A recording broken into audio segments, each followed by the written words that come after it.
ഇന്ത്യയുടെ വിവിധ ഭാഗങ്ങളിൽ ചാവേർ ആക്രമണം നടത്താനായിട്ട് ലക്ഷ്യമിടുന്നുണ്ട് എന്ന് കേൾക്കുന്നു. 7 പേര് ലഷ്കർ ഇ തൊയ്ബയുടെ പ്രവർത്തകരെ പിടികൂടി.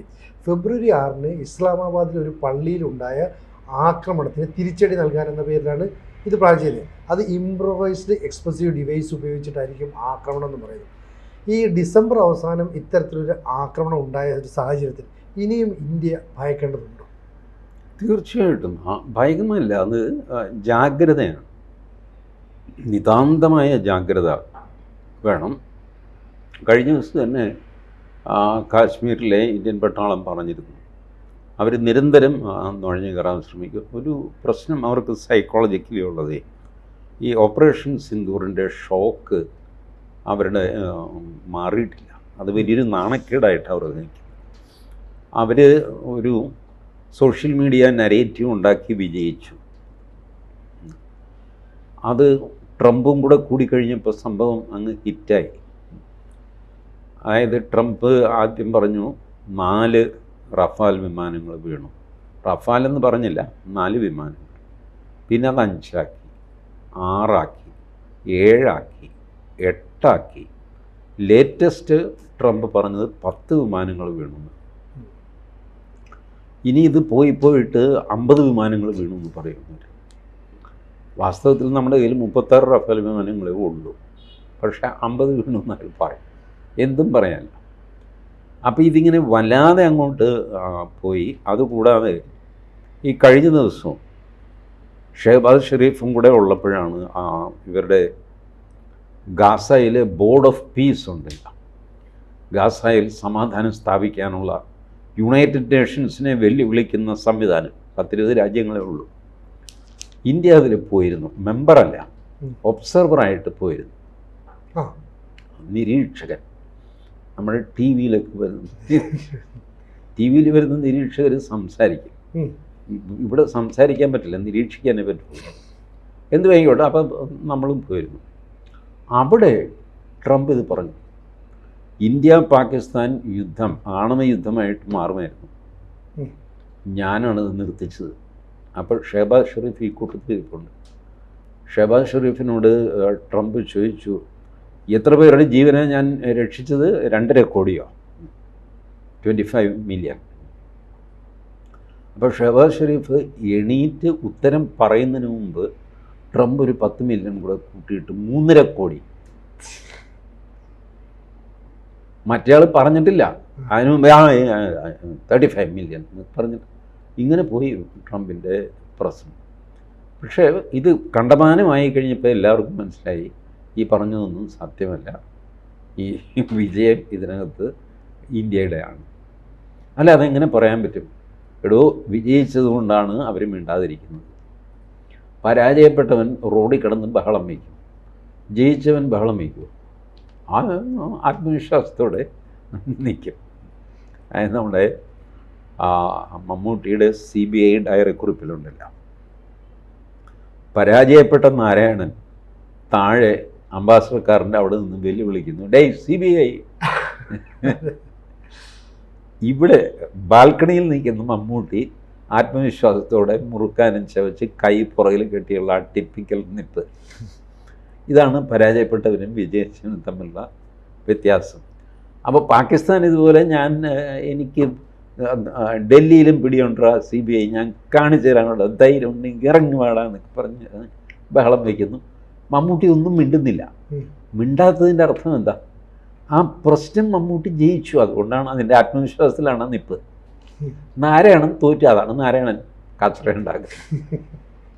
ഈ ഇക്വേഷൻ എല്ലാവർക്കും, ലോകത്തിലെല്ലാവർക്കും മനസ്സിലാകും. CBI ഡയറി കുറിപ്പ് SN സ്വാമി സംവിധാനം ചെയ്തതാണെങ്കിലും അത് ലോകോത്തരമായ ഒരു മാതൃകയാണ്. ആ സംഭവം ആരാണ് ജയിച്ചത് ആരാണ് തോറ്റതെന്ന് അറിയാൻ പെട്ടെന്ന് കാണും.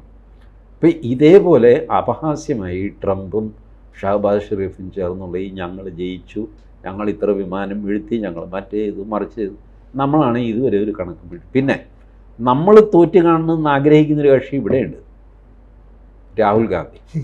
ഇയാൾ ഇതിൻ്റെ കണക്ക് ചോദിക്കുന്നുണ്ട്, എത്ര എണ്ണം വീണു എന്ന് ചോദിക്കുന്നു. ഒരേ ഒരു മനുഷ്യനല്ലേ ഉള്ളൂ, രാഹുൽ ഗാന്ധി മാത്രമേ ഉള്ളൂ. ഇയാളുടെ കൂടെ ഇന്ത്യ മുന്നണിയിലെ മറ്റ് സഖ്യകക്ഷികളുണ്ടല്ല, സ്റ്റാലിൻ വിമാനം എത്ര വീണെന്ന് ചോദിച്ചിട്ടില്ല. അഖിലേഷ് യാദവ് അയാൾ ചോദിച്ചിട്ടില്ല. രാഹുൽ ഗാന്ധി ചോദിച്ചുകൊണ്ടേയിരിക്കുന്നു. കാരണം ഭാരതം തോറ്റ് കാണണം എന്ന് രാഹുൽ ഗാന്ധിക്ക് ഒരു ആഗ്രഹമുണ്ട്. അതുകൊണ്ട് ട്രംപിൻ്റെ അതേ സ്വരത്തിൽ, ഷഹബാസ് ഷെരീഫിൻ്റെ അതേ സ്വരത്തിൽ രാഹുൽ ഗാന്ധി സംസാരിക്കും, ലോക്സഭയിലും പുറത്തും. അപ്പോൾ അങ്ങനെ പുറത്തും അകത്തും നമുക്ക് ശത്രുക്കളുള്ള സ്ഥിതിക്ക് നമ്മൾ ജാഗ്രതയോടെ ഇരുന്നല്ലേ പറ്റുള്ളൂ. അതിനെ പേടി എന്ന് വിളിക്കണ്ട. പേടിച്ച് വിറച്ച് നമ്മൾ രാത്രി ഉറക്കമില്ലാതെ അങ്ങനെയല്ല. നമ്മളുടെ സെക്യൂരിറ്റി 24 hours വിജിലൻ്റ് ആയിരിക്കണം. അങ്ങനെ ആയതുകൊണ്ടാണ് ഈ പറഞ്ഞ സ്ഫോടനങ്ങൾ നടക്കാതെ പിടിക്കാൻ പറ്റുന്നത്. ഒരെണ്ണം കയ്യിൽ നിന്ന് വഴുതി പോയതാണ് ഡൽഹി സ്ഫോടനം. ബാക്കി എത്ര സ്ഫോടനം അവർ നിർവീര്യമാക്കിയിരിക്കുന്നു, എത്ര പേരെ അവർ അറസ്റ്റ് ചെയ്തിരിക്കുന്നു. ഇന്നലെയും യു പിയിൽ നിന്നും ബംഗാളിൽ നിന്നും തമിഴ്നാട്ടിൽ നിന്നുമാണ് പിടിച്ചിരിക്കുന്നത്. NIA അറസ്റ്റ് ചെയ്തിരിക്കുന്നത് ഭീകരപ്രവർത്തനത്തിൽ വന്നവരാണ്. അപ്പോൾ അവരെ അറസ്റ്റ് ചെയ്തത് ഈ നമ്മളുടെ ഒരു മുന്നൊരുക്കം കറക്റ്റായിട്ട് പ്രവർത്തിക്കുന്നു എന്നുള്ളതിൻ്റെ ലക്ഷണമാണ്. അല്ലെങ്കിൽ അവർ പോയിട്ട് മൻമോഹൻ സിംഗിൻ്റെ കാലത്ത് ചുമ്മാ പടക്കം പോലെ അവിടെ ഇവിടെയൊക്കെ പൊട്ടിക്കൊണ്ടിരുന്നല്ലേ. അഹമ്മദാബാദിൽ പൊട്ടി, വാരാണസിയിൽ പൊട്ടി, നാഗ്പൂർ പൊട്ടി, ഇങ്ങനെ പൊട്ടിക്കൊണ്ടിരുന്നതാണ്. ഇപ്പോൾ അത് ഏകദേശം ഇല്ലയെന്ന് തന്നെ നമുക്ക് ഒന്നുമറ്റേയും ഇല്ലാതൊന്നുമില്ല കേട്ടോ. കാശ്മീരിൽ വെടിവെപ്പിൽ 2 സൈനികർ കൊല്ലപ്പെട്ടു. അല്ലെങ്കിൽ ഡൽഹിയിൽ ഇപ്പോൾ റീസെൻ്റ്ലി നടന്ന അതാണ് ഒരു മേജർ സ്ഫോടനം എന്ന് പറയാം. ബാക്കിയൊക്കെ നിയന്ത്രണത്തിലായി ഇപ്പോൾ. അപ്പോൾ ആ ഒരു ജാഗ്രത എപ്പോഴും നമുക്ക് ആവശ്യമാണ്.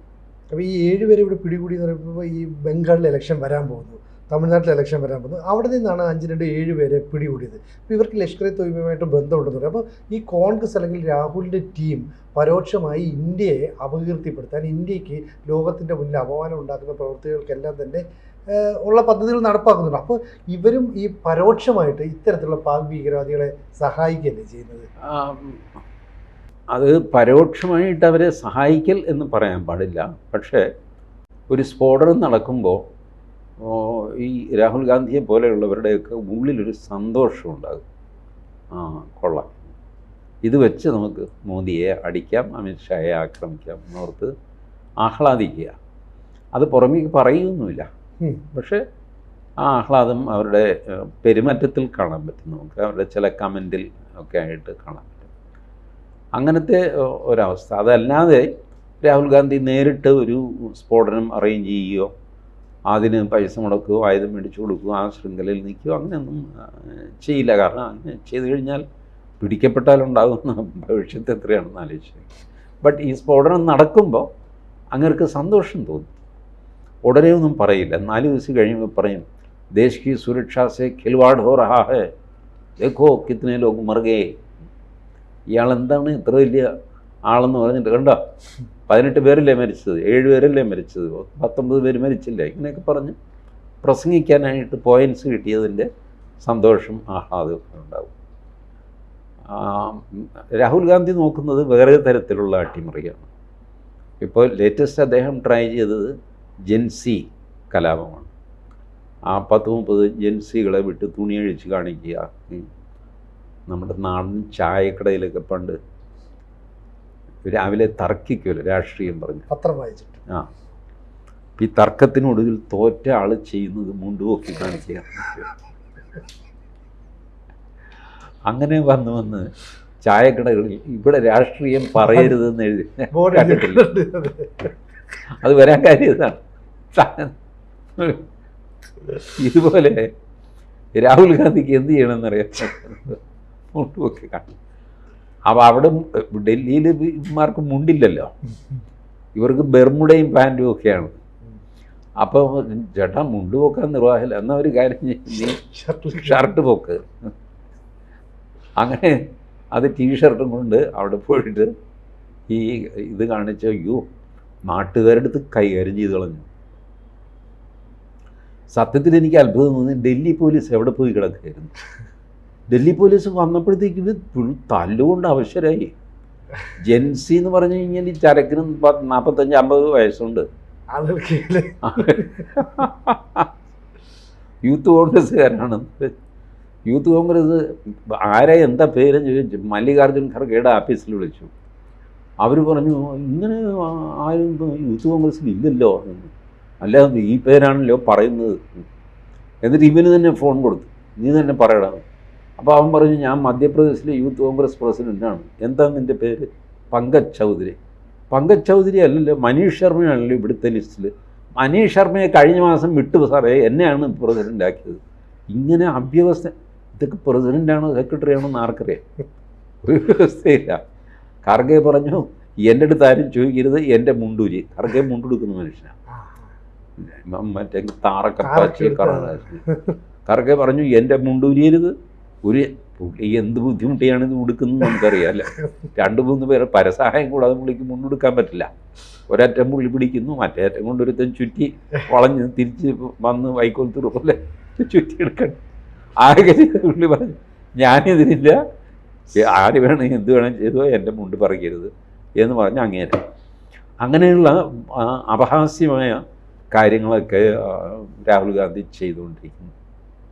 ഇതൊക്കെ ഉള്ളപ്പോൾ പോലും ഞാൻ അതിലൊരു ജാഗ്രത കുറവ് ചൂണ്ടിക്കാണിച്ചത് ഡൽഹി പോലീസാണ് അവിടെ ആദ്യം എത്തേണ്ടത്. അല്ലാതെ ആ എക്സിബിഷൻ കാണാൻ വന്ന ആളുകളും അവിടെ സ്റ്റോളിൽ നിന്നവരും ഒക്കെ കൂടെ യുവമാരെ തല്ലുന്ന സീൻ അത് പാടില്ല. പോലീസാണ് അത് നിയന്ത്രിക്കേണ്ടത്.